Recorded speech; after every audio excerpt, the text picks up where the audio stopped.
안녕하세요. 저는 예비 신부와의 대립 끝에 파혼을 결정한 예비 신부입니다. 결혼을 하기 전부터 시댁의 매운맛을 봐버려서 이건 아니다 싶어 갈라섰어요. 다들 파혼으로 끝낼 수 있어 천운이라고 했는데 저 또한 그렇게 생각하면서도 한편으로는 그런 사람들을 만날 수밖에 없었던 제 운명이 좀 싫기도 했었습니다. 물론 그래도 시간이 좀 흘렀던 얘기라서 지금은 티끌만큼의 속상함도 없어요. 오히려 그때의 일을 유쾌한 경험이었다 생각하고 얘기거리로 떠들고 있거든요. 결혼 근처까지 갔다 와본 제 경험을 생각보다 궁금해해주는 사람들이 많아요.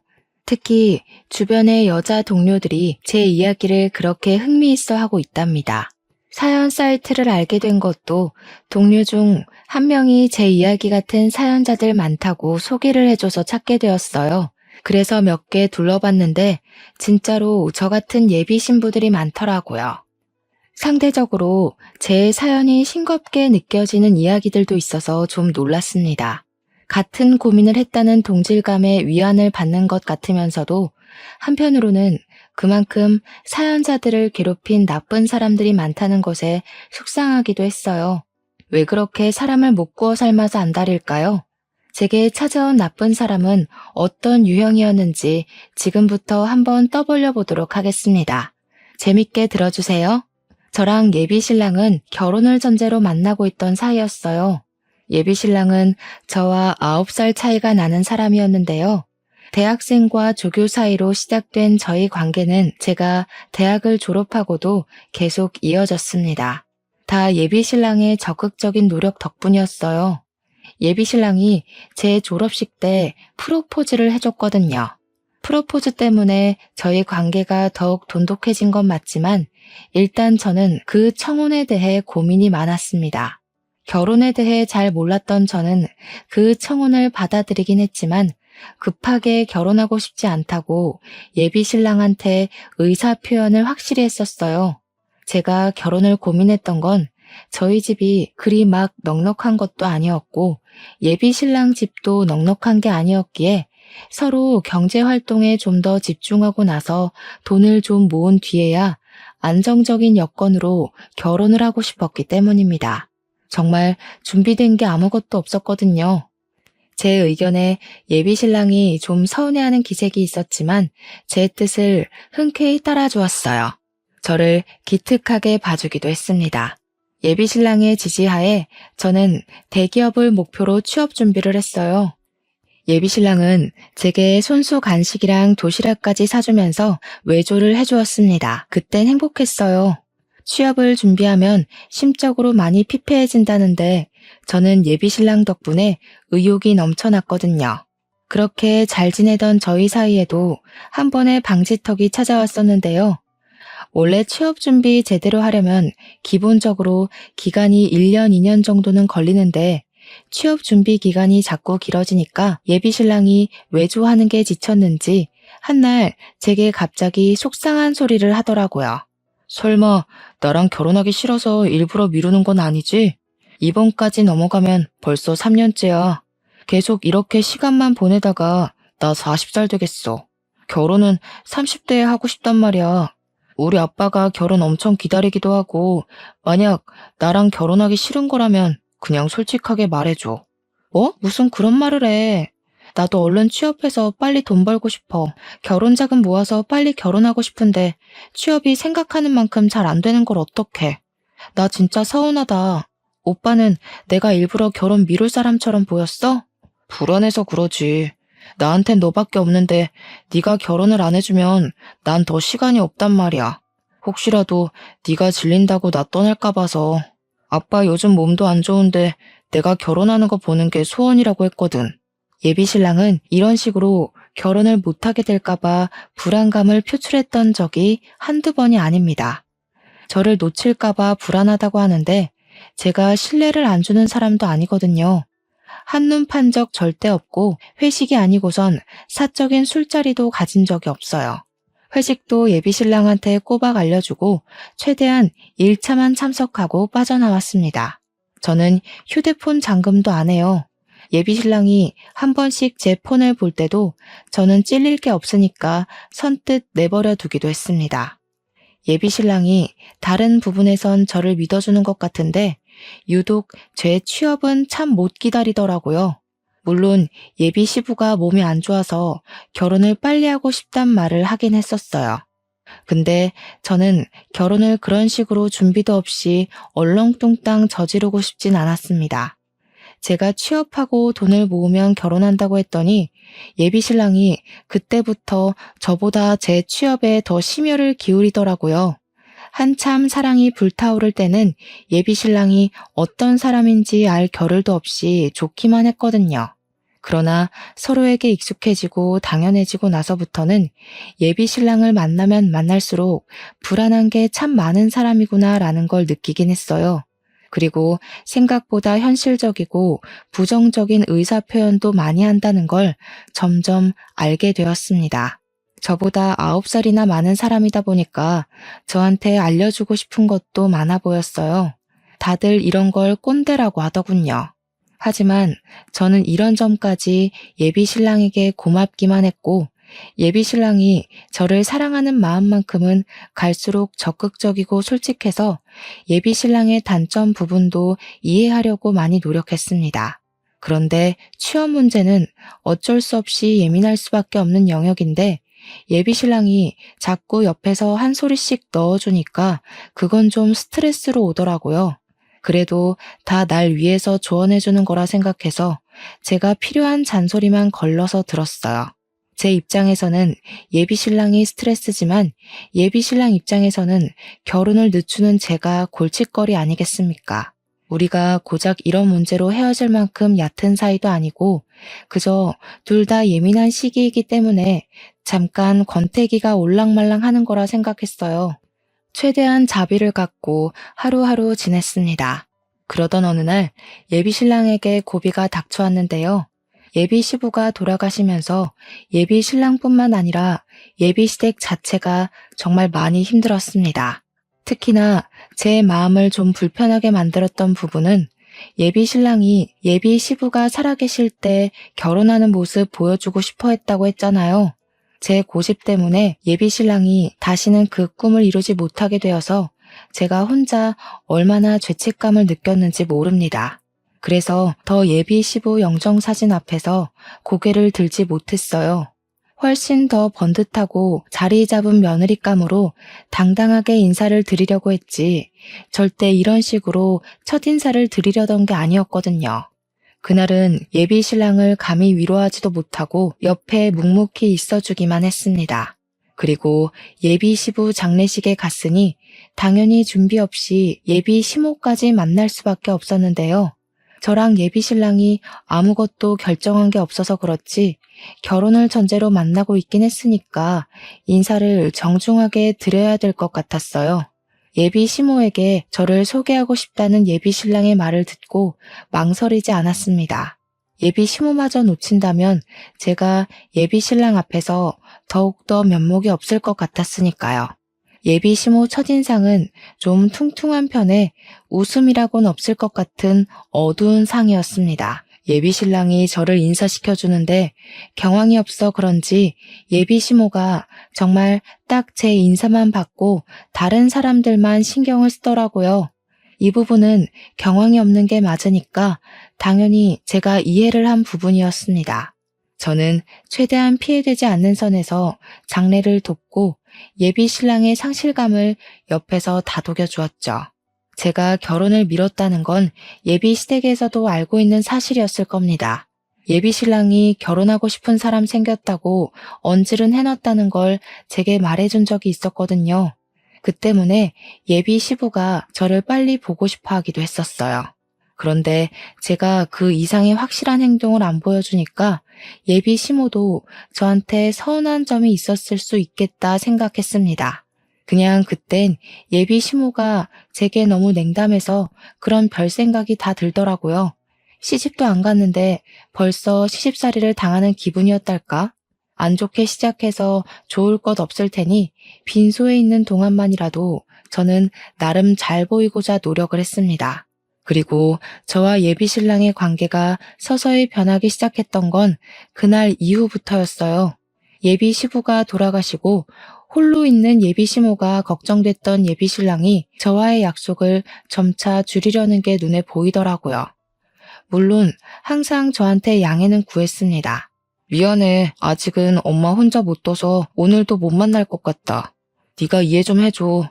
형제도 나 하나밖에 없어서 내가 엄마 돌봐야 돼. 예비 시모가 예비 시부를 잃은 충격이 너무 커서 집에 혼자 있는 게 싫다고 얘기를 했었대요. 혼자 있으면 하루 종일 밥도 안 먹고 울기만 한다네요. 그 때문에 예비 시모가 걱정되었던 예비 신랑은 원래 자취를 하고 있었는데 짐을 싸들고 예비 시댁에서 지내기까지 했습니다. 저 같아도 엄마가 아빠를 잃고 홀로 슬퍼만 하고 있다면 다른 사적인 약속 못 잡을 것 같긴 했어요. 자식 마음이 다 그런 거 아니겠습니까? 그래서 부모를 걱정하는 예비 신랑의 마음도 충분히 공감되었어요. 그런데 그렇다고 예비 신랑과 아예 만남을 끊은 건 아니라고 봤습니다. 제가 취업 준비를 해야 해서 원래도 잘 못 만나고 있던 중이었거든요. 그런 상황에서 더 못 만나게 되니까 아예 안 보는 것과 같더라고요. 우리가 결혼할 사이가 맞나 싶기도 했어요. 오히려 예비 신랑이 곁에서 완전히 사라진 것 같으니까 취업 준비도 더 안 되었어요. 자꾸만 저도 모르게 딴 생각을 하고 있더라고요. 당연히 좋아하는 사람이니까 걱정이 되잖아요. 근데 예비 신랑의 상황이 상황인지라 계속 만남을 고집할 수도 없고 조를 수는 더더욱 없어서 한없이 이해만 해주었는데요. 한 번씩 연락을 하면 예비 신랑은 늘 같은 말만 했어요. 예비 시모 얘기를 꺼내면서 출퇴근 말고는 시간을 내기가 곤란하다고 말이죠. 못 만나는 것도 걱정이었지만 더 신경 쓰였던 건 예비 신랑도 많이 우울하고 힘들어 보였다는 겁니다. 예비 시모야 당연히 반평생 함께한 배우자를 보냈으니 힘들겠죠. 근데 그건 자식도 마찬가지잖아요. 예비 신랑이 예비 시모만 보필하느라 정작 자기 슬픔은 감추고만 있는 것 같아서 안쓰러웠습니다. 그런데도 제가 할 수 있는 건 전화나 메신저로 위로하는 것밖에 없었어요. 결혼할 사람이고 인연으로 묶일 집안이기는 하지만 냉정하게 말하자면 아직은 저랑 상관없는 집이기 때문에 저는 제 할 일이 우선이긴 했습니다. 그래서 예비 신랑에게 만나자는 말은 더더욱 안 하게 되었어요. 저희는 그렇게 2개월 정도 강제로 못 만났습니다. 예비 시부 돌아가시고 나서는 제가 항상 먼저 예비 신랑에게 연락을 했었는데 어느 날 웬일로 오래간만에 예비 신랑한테서 먼저 전화가 온 적이 있었어요. 당시에는 예비 신랑의 의도를 전혀 몰랐는데 지금 생각해보니 이때야말로 제가 사연을 쓰기 시작한 이유의 근원이기도 한 부분이네요. 요즘 통 연락이 없네. 나도 엄마가 더 안 좋아져서 연락 따로 못했어. 우리 얼굴 못 본 지도 오래됐다. 이러다가 결혼 못하게 될까봐 갑자기 걱정이야. 취업 준비는 잘 돼가? 집중하려고 노력 중이야. 어머님 더 안 좋아지셔서 어떡해? 오빠 혼자 보필하는 것도 많이 힘들겠다. 오빠 쉬지도 못하지? 일할 때는 또 어머님 혼자 두고 나가야 되니까 얼마나 불안하겠어. 도움이 못 돼줘서 미안해. 웬만하면 괜찮다고 말해주고 싶은데 진짜 힘들어서 차마 그 말은 못하겠다. 그보다 우리 결혼이 더 걱정이지 않니? 이대로면 그냥 자연스럽게 헤어질 것 같아서 내가 좀 생각을 해봤거든. 내가 따로 시간 내서 밖에는 못 나가니까 네가 우리 집에 오는 게 어때? 엄마는 방에서 꿈쩍 안 해서 불편한 건 없을 거야. 처음 예비 신랑의 제안을 들었을 땐 당황스러웠습니다. 예비 시모한테 인사를 정식으로 올리지도 못했고 장례식장 때 나타나는 바람에 도리어 이미지만 안 좋게 찍힌 것 같은데 예비 시댁으로 오라니요. 다른 것보다 예비 시모의 존재가 마음에 걸려서 선뜻 예비 신랑 말에 대답을 못했습니다. 그렇다가도 예비 신랑이 혼자서 많이 고생하는 게 느껴져서 마음이 쓰이긴 했어요. 또 예비 신랑 말도 일리가 있잖아요. 제가 가주지 않는 이상 결혼은커녕 이대로 헤어질 게 뻔해 보였는데 그때는 작별이란 거 염두에 두지 않았을 때거든요. 그래서 결국 제가 예비 시댁으로 가는 걸 수긍했던 겁니다. 그때부터 저랑 예비 신랑은 일주일에 한 번씩 예비 시댁에서 만남을 가졌습니다. 예비 시모는 여전히 상실감 때문에 상태가 많이 안 좋은 상황이었어요. 제가 인사를 드렸을 때도 그저 누워서 일어나질 않으시고 한숨만 쉬고 계셨습니다. 그래서 저는 더 비타민처럼 밝게 행동했어요.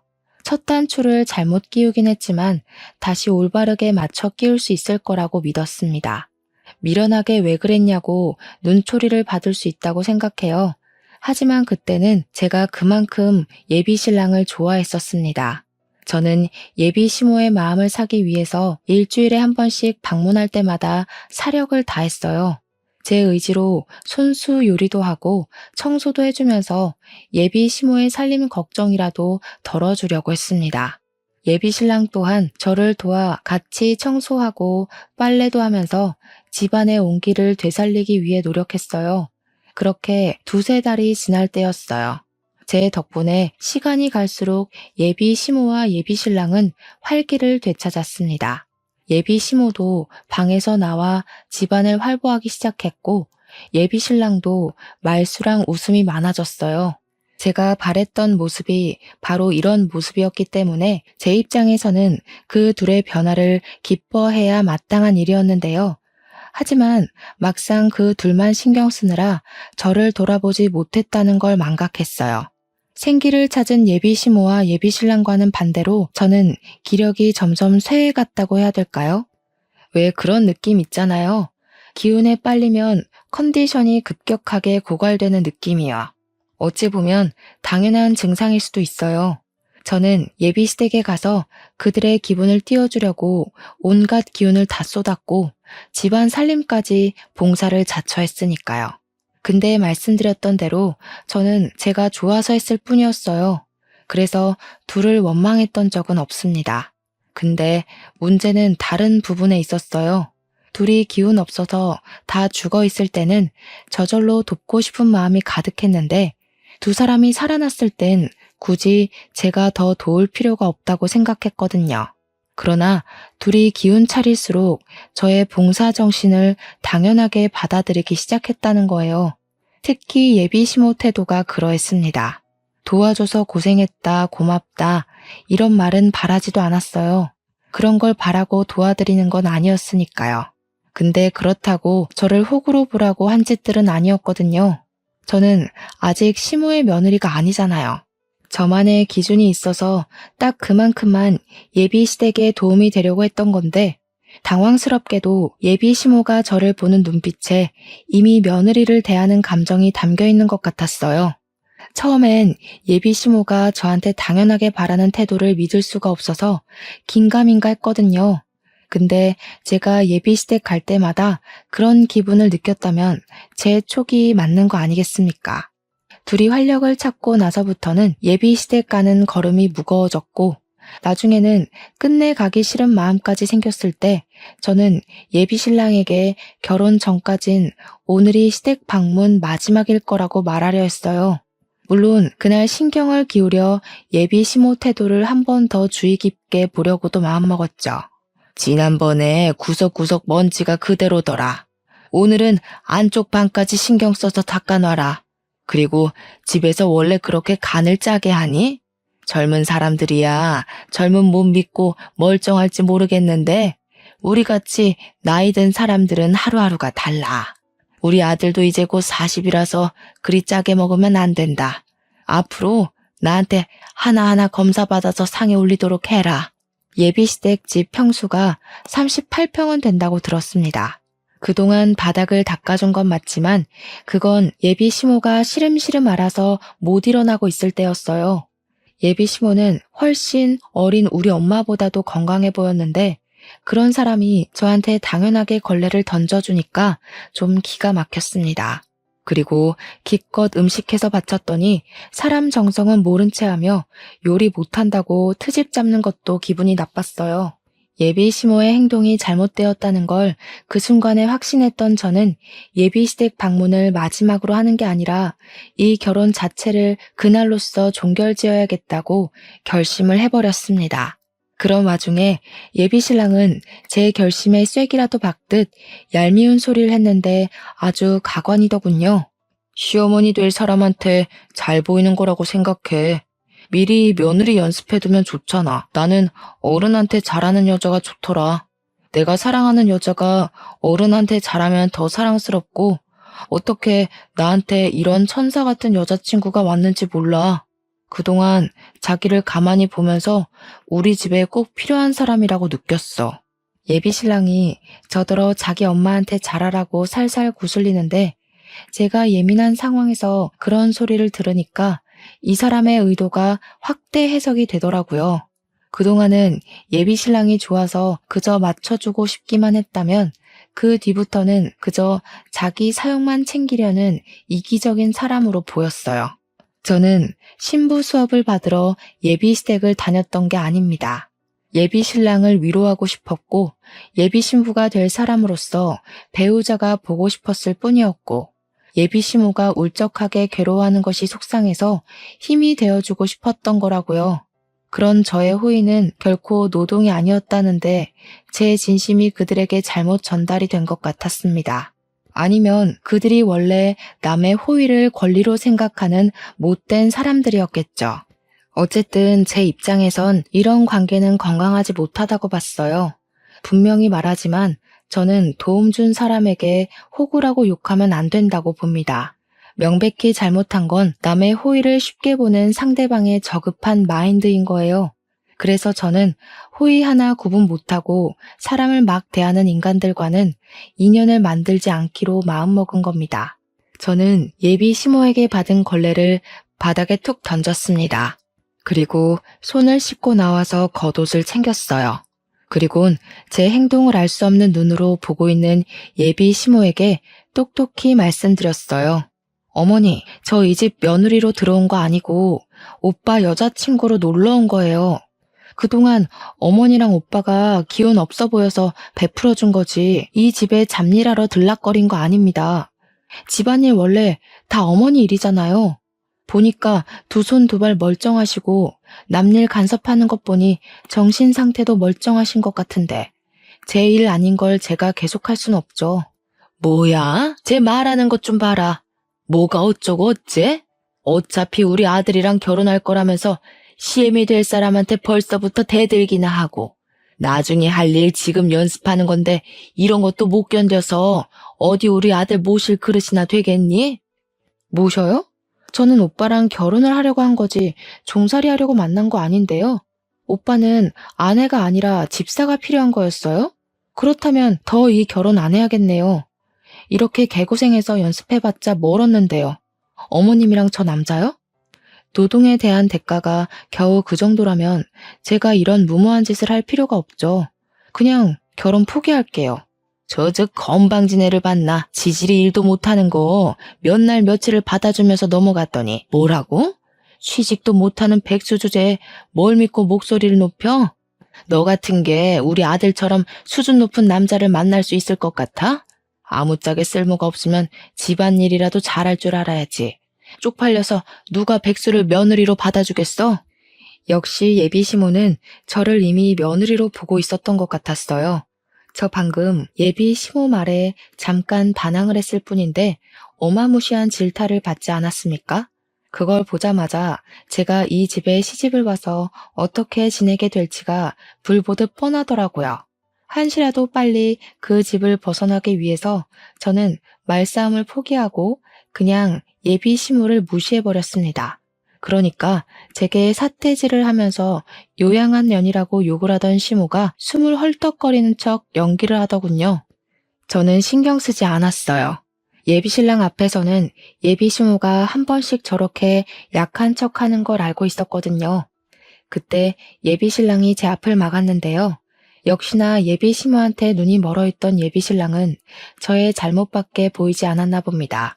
무슨 짓이냐고, 왜 이러냐고 강하게 나오더라고요. 무슨 짓이긴 다신 이 집에 발 안 들이려고 대담하게 표현하는 짓이지.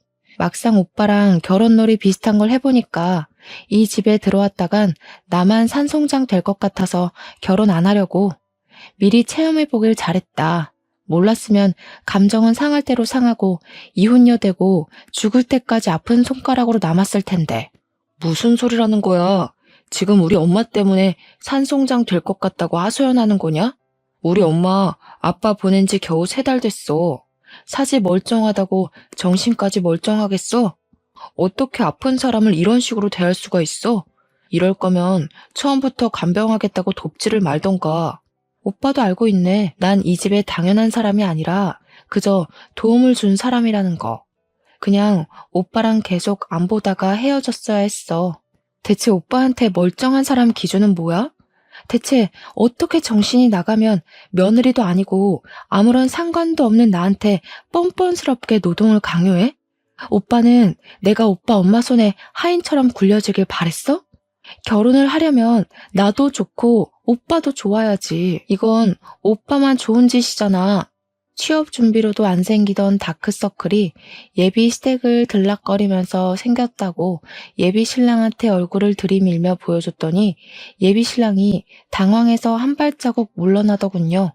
그런 예비 신랑에게 결혼은 없던 일로 하자고 말한 뒤에 집을 나왔습니다. 예비 신랑이 그 어떤 대답을 하지도 않고 그날 하루 연락도 없었지만 저는 당연히 작별을 한 거라고 생각했어요. 그런데 한 이틀 뒤에 예비 신랑한테 전화가 오기 시작하더라고요. 안 받았습니다. 문자 오는 것만 봤는데 저한테 눈 부릅뜨고 예비 시모 편들 때는 언제고 절절 매달리며 제발 만나자고 난리가 났더군요. 황당하게도 전화는 예비 시모한테서도 왔습니다. 예비 신랑이면 몰라 제가 예비 시모 연락을 받아야 되는 이유가 뭐 있겠습니까? 며느리도 아니고 며느리 될 사람도 아니고 파혼을 한 이상 남일 뿐인걸요. 그래서 예비 시모 연락처는 아예 수신 차단해버렸어요. 그러니 웃기게도 예비 신랑이 제 자취방을 찾아왔더라고요. 오밤중에 급히 문을 두드리길래 뭔가 싶어 문을 열었더니 예비 신랑이 울먹거리고 있었습니다. 그러면서 다급하게 하는 말에 좀 당황했어요. 엄마가 약을 드셨어. 너 때문에 혈압까지 높아졌다고. 네가 그날 그렇게 나가서 엄마가 얼마나 열이 올랐는지 알아? 너만 아니었어도 엄마가 쓰러지는 일은 없었어. 당장 우리 엄마 책임져. 제가 뭘 했다고요? 며느리도 아닌 제가 그 집안일 내팽개치고서 박차고 나왔다고 뒷골이 당겨 넘어가더니 이걸 놀라 자빠져줘야 하나 모르겠더라고요. 일단은 예비 신랑을 마주하니까 표정이 곱게 만들어지지 않은 건 사실이에요. 제가 무감하게 서 있기만 하자 예비 신랑은 제 멱살까지 잡고서 흔들었습니다. 예비 시모는 예비 신랑이 출근한 사이 약을 먹은 듯했고 예비 신랑이 퇴근하고 와서 쓰러져 있는 예비 시모를 발견했다고 했어요. 나 때문에 병원에 실려간 거니까 당장 같이 가자는 예비 신랑의 말을 무시하고 경찰에 신고하려 했지만 예비 신랑이 너무 울어서 2차 사고까지 발생할 것 같더라고요. 그래서 저는 할 수 없이 병원을 같이 갔고 병실에 누워 안정 취하고 있는 예비 시모를 보았습니다. 예비 시모는 저를 보자마자 이놈 하면서 못 가누는 몸을 움직여 잡히는 대로 던지기 시작했어요. 그러니 같이 병실 쓰는 주위 사람들이 저를 정말 썩을 년인 줄 알고 쳐다보더라고요. 그새 뭐라고 짓거려 놓았나 보죠. 여기가 어디라고 찾아와? 너 같은 건 우리 집 며느리로 절대 인정 못한다. 며느리 노릇도 못 견딜 거면 뭐하러 내 아들이랑 붙어먹어? 싹수 없게 어른 앞에다 걸레나 툭툭 던지고 너 같은 며느리 때문에 나라가 망하는 거야. 돈도 안 벌면서 우리 아들 등골 빼먹을 궁리만 했지? 내 착한 아들이 아무것도 모르고 이것저것 다 해주니까 만만했냐? 꼴도 보기 싫으니까 꺼져. 베개나 칫솔, 쓰레기 뭐 이런 건 던지더라도 질량이 가벼워 제가 있는 거리까지 닿지는 않았는데요. 물이 반쯤 든 물통은 힘을 제대로 받아서 제 얼굴까지 날아왔습니다. 눈을 정통으로 맞았더니 그제야 예비 신랑이 예비 시모를 말리면서 저더러 일단 밖에 나가 있으라고 소리를 치더라고요. 어처구니 없었고 화가 치밀어 올랐지만 다른 환자들이랑 보호자들 생각해서 일단 밖으로 나갔어요. 눈 주위가 따끔거려 휴대폰으로 확인했더니 피부가 살짝 찢어진 걸 발견할 수 있었습니다. 짜증이 솟구쳤던 저는 속으로 삭히기만 하면서 간호사가 있는 카운터로 찾아갔어요. 몇 호실 보호자라는 걸 밝히고 따로 부탁을 해 가볍게 치료를 받았습니다. 그때 저를 치료해준 간호사가 무슨 일 있는 거냐고 묻더라고요. 이미 간호사들도 난동의 주인공이 예비 시모라는 걸 알고 있었는데 그 내막까지는 차마 몰라서 궁금해하고 있었습니다. 저는 숨길 거 없다고 생각했어요. 어차피 더 이상 저랑 관련 없는 사람들이고 제가 잘못한 건 더더욱 없었기에 남의 귀로 제 이야기가 들어가는 것에 거리낌이 없는 상태였어요. 그래서 제 상황과 제 입장을 따로 설명 주었습니다. 그랬더니 주위에 있던 다른 간호사들까지 다들 미래 며느리 될 사람들이다 보니까 대동단결해서 같이 화를 내주더라고요. 그러면서 제게 슬쩍 말해주는 사실이 하나 있었는데 지금 생각해도 이 사실은 창피하고 웃긴 일이라고 봐요. 간호사가 하는 말이 예비시모가 약을 먹고 실려왔다고 진단이 되어 있다는데 그게 다 뻥이라고 하더라고요.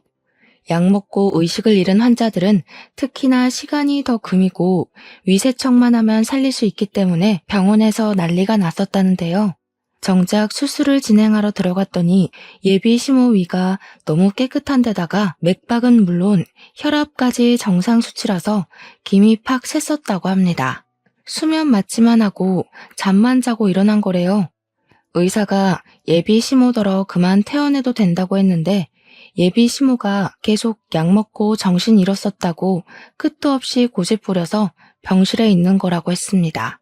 제가 치료받으러 찾아오기 전까지만 해도 간호사들끼리 이미 예비 시모 험담을 몰래 하고 있었다더라고요. 그렇다고 환자인 예비 시모에게 공직자들이 뭘 할 수 있는 건 아니었고 대신 다른 병실에 양해를 구해줄 테니 잠깐의 소란은 피울 수 있도록 허락해 준다고는 했습니다. 저는 딱히 소란 피울 생각은 없었지만 간호사들이 용기와 기회를 주니까 잠시 가라앉던 분노가 다시 솟구치더라고요. 그래서 다시 병실을 돌아갔고 예비 시모 침대 쪽에만 커튼이 쳐져 있는 걸 보았습니다. 아까까지만 해도 제게 욕을 할 것처럼 쳐다보던 주위 환자와 보호자들의 눈빛이 좀 달랐는데요. 일단은 저를 향한 태도가 유순해졌다는 것이 느껴졌어요. 그 이유는 제가 커튼 가까이 다가가고 나서 눈치챌 수 있었습니다. 커튼 안에서 예비 시모와 예비 신랑이 수상하게 속닥거리는 대화가 들리더라고요. 엄마, 자꾸 이러면 젊은 애 못 들여와. 내 나이 곧 40이야. 그나마 9살 차이인 제가 제일 젊은 며느리일 거라고. 무슨 말인지 모르겠어? 나중에 엄마 늙으면 며느리도 같이 늙을 건데. 골골대는 며느리가 엄마 보필이나 제대로 할 것 같아? 지금 엄마 봐줄 젊은 사람으론 제가 딱이라니까. 조금만 맞춰줘봐, 응? 취업을 해야 결혼한다고 했다면서. 취업 못하는 게 아니라 일부러 안 하고 있는 거 아닌지 제대로 확인해봐. 요즘 젊은 아가씨들은 자기 손에 안 보고 남편 돈만 받으면서 속 편하게 살려고 한다던데. 걔도 너 이용하는 걸 수도 있어. 그런데 내가 그 여시 같은 꼴을 그냥 지켜보라고? 엄마 제발, 그건 나중에 진짜 며느리 돼서 잡으면 되잖아. 일단은 쟤를 우리 집에 들이는 게 더 중요한 거라니까. 이팔 청춘 아가씨가 어디 구하기 쉬운 줄 알아? 내 나이면 어디 하나는 골병난 아줌마거나 말 많은 아줌마들밖에 못 데려와. 나도 늙고 며느리도 늙으면 누가 엄마 보필하겠어? 결혼하면 엄마가 며느리를 구워 삼든 말든 내가 간섭 안 할게. 듣자 하니 예비 신랑이 제게 접근했던 건 다 자기 부모님을 모실 체력 좋은 며느리가 필요했기 때문이었어요. 예비 시부는 돌아가셔서 어쩔 수 없는 거였고 예비 시모만큼은 힘 많고 체력 좋은 며느리를 붙여서 요양시키려고 했던 것 같았습니다. 그래서 정식 인사도 안 드린 저를 벌써부터 며느리 교육하려고 고나리질 했나 봐요. 커튼 앞에서 정확한 진상을 듣는데 얼마나 기가 막혔는지 모릅니다. 그동안 내가 누구를 사랑했는지 뭘 보고 사랑했는지가 기억도 안 나더군요. 이미 예비 신랑에게 실망한 채였지만 그래도 좋았던 추억 정도는 마음 한구석에 남겨두었었는데 그날로써 저는 그를 완벽하게 끊어낼 명분이 생긴 셈이었어요. 오히려 깔끔하게 침 뱉어주고 돌아설 수 있어 다행이라 생각했습니다. 그때 제 어깨를 톡톡 두들긴 사람이 있었는데 돌아보니까 같이 병실을 쓰고 있는 보호자들이더라고요.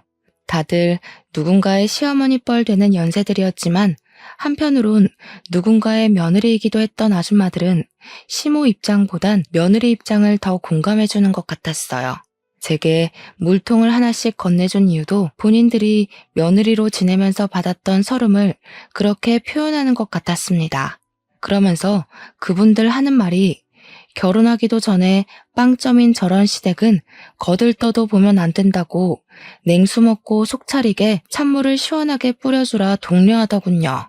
친히 뚜껑까지 따주는 친절함을 보이길래 그때 독특하고 따뜻한 동질감을 느꼈어요. 세상 며느리들은 말 안 해도 한편이라더니 그게 이런 기분이구나 싶어 든든했습니다. 저는 더 이상 주저하지 않고 바로 커튼을 열었어요. 깜짝 놀라는 두 연놈의 얼굴을 똑바로 마주했습니다. 꼭 이렇게 사서 욕먹는 사람들이 있다니깐. 여기 사람들이 당신들 냉수 먹고 정신 좀 차리라고 선물 주더라고요. 속부터 썩어 빠진 사람들이 겨우 냉수 한 바가지로 정신 차릴지는 모르겠는데 그쪽들이 쪽팔린 짓 하고 있단 건 알았으면 해서요.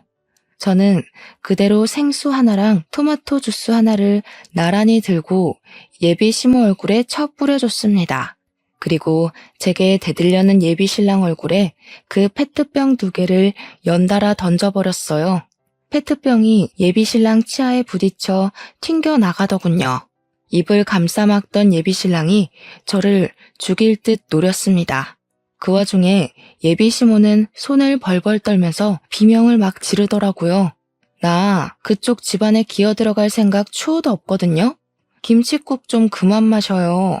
그리고 요즘 젊은 사람들 똑똑해서 노망난 할망구한테 내 몸 바칠 사람 잘 없어요. 먼저 가신 남편분이 그렇게 그리우면 진짜 약 먹고 따라가 보지 그러셨어요.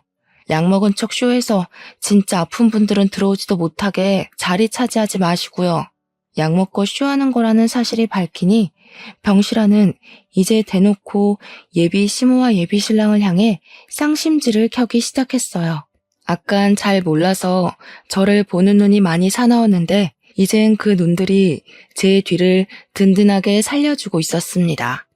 그때 예비 신랑이 화나서 저를 강제로 끌고 나가려고 했어요. 그러자 놀랍게도 다른 보호자들이 나서서 예비 신랑에게 달려들었고 손버릇까지 더러운 놈이라 욕하며 예비 신랑 등짝을 뚝까 패기 시작했습니다.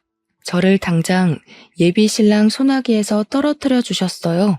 엄마뻘 되는 아줌마들의 공격에 예비 신랑이 당황해서 얻어 터지기만 했는데 아줌마들의 구타가 끝나자 황급히 자기 엄마 옆으로 도망쳐 가더라고요. 그러더니 자기 엄마랑 똑같이 벌벌 떨면서 단체로 폭행죄 신고할 거라고 소리를 고래고래 지르는 거 아니겠습니까? 그러자 아줌마들이 나서서 총각이 그렇게 살면 안 된다고, 그런 건 효도도 아니고 사회적으로 왕따 당하는 집밖엔 안 된다고 맞받아 쳐줬습니다. 아줌마들이랑 싸우고 있는 예비신랑 꼴이 좀 꼴사납고 웃기더라고요. 왜 다들 난리세요? 제가 뭐라고 했는지 모르겠는데 지금 이거 우리가 억울한 상황이거든요? 야, 너 대체 사람들한테 뭐라고 이간질한 거냐? 새파랗게 어린 년 기사회생 좀 시켜주려 했더니 감히 나 같은 복을 걷어차? 이 결혼 솔직히 내가 더 손해인 거 알지? 진짜 후회 안 할 자신 있어? 뚫린 입이라고 자기 믿고 싶은 대로 짓거리는 것도 참 용기다. 귓구멍이 막힌 거냐 생각이 없는 거냐? 우리 이미 끝난 사이라고 몇 번을 말해? 기사회생은 내가 널 그렇게 만들어줬지. 주변에서 욕하는 거 무시하고 겨우 조교밖에 못하고 있는 거 만나줬더니 네가 뭔 복이라는 거냐? 학교에서 다들 너더러 뭘 했는지 알아? 자기가 교수라도 된 것처럼 설친다고 난리더라.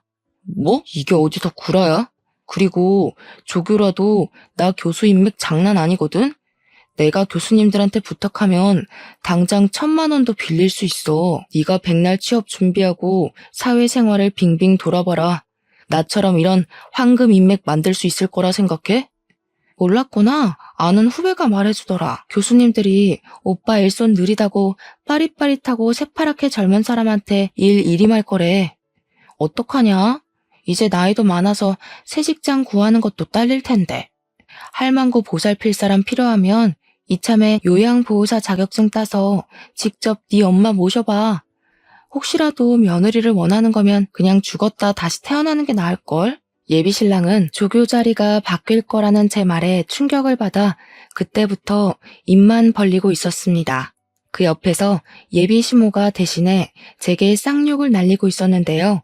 저는 예비시모한테도 부디 평생 기억하고 살라고 경고를 한마디 남겨주었어요.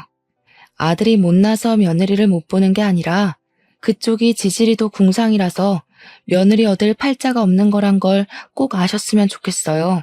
쓸데없이 입원해서 보험사까지 피곤하게 하지 마시고 그만 집에 가세요. 나는 왜 이렇게 못났을까 하는 반성은 하지 마셔요. 계속 성깔 더러우셔야 다른 아가씨들이 이 집에 시집 안 오죠. 예비시모가 제 막말에 충격을 먹어 말을 버벅거렸는데 결국은 욕밖에 못하길래 그 욕에 보답하고자 옆에 있는 예비신랑의 머리통을 대신 후려쳐줬습니다. 그러니 예비시모가 욕을 뚝 그치더라고요. 그리곤 저는 그간 갖고 있던 모든 추억을 그 자리에 버리고 나왔어요. 예비신랑이 뒤늦게라도 저를 쫓아나올 수 없었던 건 보호자분들이 붙잡아준 덕분이었습니다. 그대로 병원을 벗어난 저는 그 뒤로 자취방을 서둘러 내놓았고 친정집으로 가 지방에서 취업 준비를 시작했어요. 휴대폰 번호까지 바꿔버렸더니 정말 예비신랑과는 더더욱 마주치는 일이 안 생기더라고요. 그렇게 5년이 지났어요.